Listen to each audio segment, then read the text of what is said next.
Bem-vindos ao canal Danger Zone e hoje de um local muito especial. Para você que não sabe, das 16h30 até as 17h na Rádio Metrópolis 104.1 FM, eu dou as dicas de cinema com o Thiago Jedi. E hoje a minha coleguinha de trabalho foi comigo na cabine de imprensa de Vitória. Diz aí, se apresente primeiro. Oi, gente, eu sou a Júlia, sou cineasta e jornalista, trabalho aqui na Rádio Metrópolis e viramos a editoria cinema da rádio, né? Então, Isso.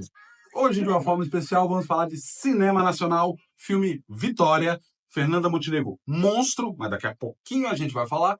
Júlia, qual é a sinopse? então, Vitória conta a história de uma senhora, a dona Nina, que ela mora de frente para a entrada de uma favela. E ela começa a se incomodar com as situações de violência que acontecem ali no local. Então, por isso, ela compra uma filmadora e fica registrando a movimentação dos traficantes, do ponto de droga e tudo o que acontece lá, a fim de levar a denúncia para a polícia. Então, o filme se passa, né, nesse contexto dela enfrentando o tráfico de uma forma um pouco mais oculta, de X9, como falam. X9 não fala. E é muito legal porque é inspirado numa história real. Então, a Dona Nina realmente existiu, ela morreu em 2023, se eu não me engano. 2023. E ela fez parte do programa de proteção a testemunhas porque ela realmente ajudou ali nessa operação. Grande diferencial. Pode ser um filme sobre crime, um filme sobre tráfico, mas de uma forma muito bem humorada. Por quê? Agora sim, Dona Fernanda Montenegro tá monstro. Não, ela tá maravilhosa. A minha review do filme é Fernanda Montenegro. Maravilhosa. Ela traz a personagem com uma leveza que ao mesmo tempo você vai ficando aflito, tipo assim, o que vai acontecer com essa senhora? Essa senhora é doida, senhora, pelo amor de Deus. Então você vai ficando. Ela traz a questão da velha brasileira, você se identifica muito com É ela. esse o lance. Ela quis apresentar, porque muito provavelmente a história não deve ter sido tão bem humorada. Mas a Fernanda apresentou de uma forma tão bem humorada que a sua empatia pela personagem é automática. A gente disse até na saída da cabine de imprensa que não é um filme sobre o crime, é um filme sobre a sua empatia, sobre a pessoa que filmou tudo isso. E eu acho que um grande diferencial, assim, que também ajuda você a ter empatia, né, com a senhora, é porque toda a história do filme, toda essa questão do tráfico é contada a partir do que aquela senhora sofre, do que as pessoas ao redor daquela senhora estão sofrendo. Então, por isso eu achei extremamente importante a atuação da Fernanda, porque, de fato, assim, tem aquela história, mas o filme ia virar só uma história sobre tráfico, uma história sobre a velha fofoqueira. Não, virou uma história, tipo assim, como é que isso afeta as pessoas, como é que isso afeta as pessoas que estão envolvidas com aquilo, como é que afeta as pessoas que estão indiretamente envolvidas com aquilo, como que afeta quem não tem nada a ver com a situação. Então eu acho que isso é um diferencial da atuação, porque você consegue ter um envolvimento pessoal ali com o filme. Então teve várias horas que o Jedi tava assim. Eu tava morrendo de rir. Não, primeiro, tem um susto que eu tomei. Não vou dar o spoiler para vocês. Tem um susto que eu tomei, assim, que eu tava tão imerso na história que você até esquece que a história era real, que tudo mais. Porque tem que caber também alguns trechos e algumas coisas que tem que ter essa licença poética. Porém, a história do tráfico fica sendo um pano de fundo. A história é muito mais sobre a empatia de uma senhorinha. Gente, a Fernanda Montenegro é uma senhorinha como é a sua avó, como é a minha avó, como é aquela senhorinha que a gente encontra na padaria, como é aquela senhorinha que a gente encontra no supermercado. Sabe quando a história te aprofunda? A história pega em você de outra forma? Para mim, essa foi a cereja do bolo desse filme. E eu acho muito interessante pontuar uma coisa que o Jedi trouxe, que é a questão, que a história do tráfico fica de fundo. O filme seria bom independente de seguir mais a história das pessoas do que, de fato, do que aconteceu. Mas eu acho muito legal a gente perceber isso, porque isso é uma característica muito forte do roteiro brasileiro. Ele não é um roteiro tão hollywoodiano, ele é um roteiro bem mais contemporâneo, então são personagens um pouco mais passivos, como se você estivesse observando ali, de fato. A história também, né, cultural nosso, quanto o nosso roteiro Exatamente. tende a ser um pouco mais arrastado, tende a ser um pouco mais minucioso em questões que no cinema de Hollywood a gente passaria direto. E é muito bom também ver o desenvolvimento ali da personagem, porque ela começa uma senhora indefesa, depois é grandiosa. E é legal que em todos os momentos ela continua nessa posição de senhora indefesa, que você fica assim, senhora, Mas tem um poder. pelo amor de Deus, exato. Sabe a inocência dela? A inocência Sim. dela tem um poder de insistência, de persuasão, não só para a polícia, mas também para o repórter que vai atrás de todas as fitas. E é muito engraçado que a gente fala assim,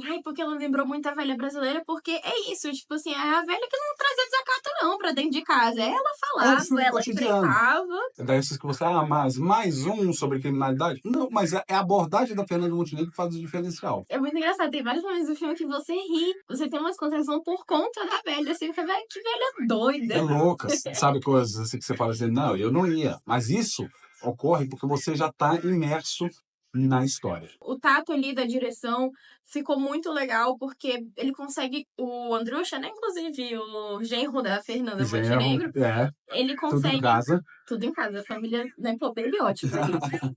Ele consegue trazer, né, essa questão da tensão de uma forma que não é tão escrachada. Por exemplo, nesses filmes de ação brasileiro e de, enfim, mais focado em investigação, a gente tem momentos mais escrachados ali de tensão. Ele não, eu acho que ele coloca a tensão de uma forma que você nem percebe que você vai ficando tenso, você vai ficando assim. A tensão não é no perigo. A tensão não é no perigo do crime. A Exato. tensão é na sua empatia na Fernanda e falar assim, cara, protejam essa mulher, resolvam tudo, mas protejam essa mulher. Mas já daí uma coisa também que eu percebi, assim, depois, matutando aqui o filme na minha cabeça, eu achei que as resoluções foram muito fáceis. A única crítica que eu talvez tenha ao filme tudo acontecia da maneira que tinha que acontecer ali, é muito fácil. Mas aí, se tivesse que fazer a transcrição dessa coisa, de falar assim, vamos resolver de forma mais... Ia ser um filme imenso. Ia ser um filme imenso. Que ia se perder. Então, talvez tenha isso aí que realmente... que traga o irreal do cinema. Tipo, nossa, mas tudo se resolveu tão fácil. Mas é isso, né? O cinema é irreal, então paciência, o problema é meu. Vale. Ok? Sim. Cara, é um filme maravilhoso, me surpreendeu. Achei que iam ter mais uma vez essa coisa direcionada de, sabe, vitimismo e crime. Não. Leve, emocionante e muito bem escrito. Eu acho que uma coisa que o filme também vai ganhar ali, né, vai conquistar as pessoas, é porque ele levanta várias bandeiras de uma forma não tão escrachada quanto, como o Jedi disse, não cai pra um lado, não cai pra outro. Tipo assim, ele fala, assim, até dentro da história você percebe, tipo assim, que realmente existem pautas ali que são impossíveis de não serem faladas, mas aquilo não se torna algo que pode criar um afastamento do espectador. Então ela não vai ter esse afastamento do filme, mas assim, o fato está ali, o fato existe e o fato faz parte da narrativa, né? Como foi com Ainda Estou Aqui, apesar de ser um filme maravilhoso. E outros filmes nacionais, assim, que sempre insistem nesse mesmo tema e aí começam a falar mais do mesmo. Exato. Vira o nosso grande pecado, que é novela. Apesar do cinema brasileiro ser muito político, o jeito que ele adotou essa forma política do filme é muito boa. É muito boa, porque a partir de agora, até como Ainda Estou Aqui com esse filme, você não atrai só um lado do público, você atrai os dois, com uma boa história. Exatamente. Como eu sempre disse nos outros vídeos, o que tem que atrair o cinema é uma boa história. Pois é, então, pra mim, eu acho que o Andrusha foi um bom diretor aí nesse sentido, trouxe vários tons, abriu vários assuntos, tratou de vários assuntos, fechou todos eles, e é algo até curioso no cinema brasileiro, né? Que a gente costuma deixar várias lacunas aí nas nossas histórias. Até mesmo de ponta solta, você falar, gostei, apesar disso, não, começo, meio e fim. Muito bom. Sua nota. Olha, eu dei 5 no Letterboxd por motivos de Fernanda Montenegro, mas eu acho que o filme é um 4,5, porque ele é muito bom, não tem nada que eu consiga falar, tipo, nossa, mas essa parte me deixou meio assim, porém não é o melhor filme do mundo, né? Aquele filme maravilhoso, você sai, caraca! Você sai, caraca, mais pela Fernanda Montenegro do que pelo filme em si, mas assim, maravilhoso, excelente, muito bom, recomendo, vamos! Dou 4,5 também, por essa coisa. Ele é muito bom, mas ele não é tão bom o suficiente para poder levar um 5. Mas é maravilhoso. Vitória estreia agora no dia 13 de março nos cinemas. Belezinha? Não perde. Muito obrigado por você estar aqui. Se você gostou do vídeo, curta, assine o canal, clique na sinetinha para receber as notificações. E hoje eu não vou falar do Danger Zone na Web Zone Rádio, eu vou falar do Thiago Jedi toda sexta-feira, das 16h30 às 17 horas, aqui na Rádio Metrópolis, em Brasília, 104,1 FM. Belezinha? Julie, muito obrigado pela sua participação. Um beijo. Até mais.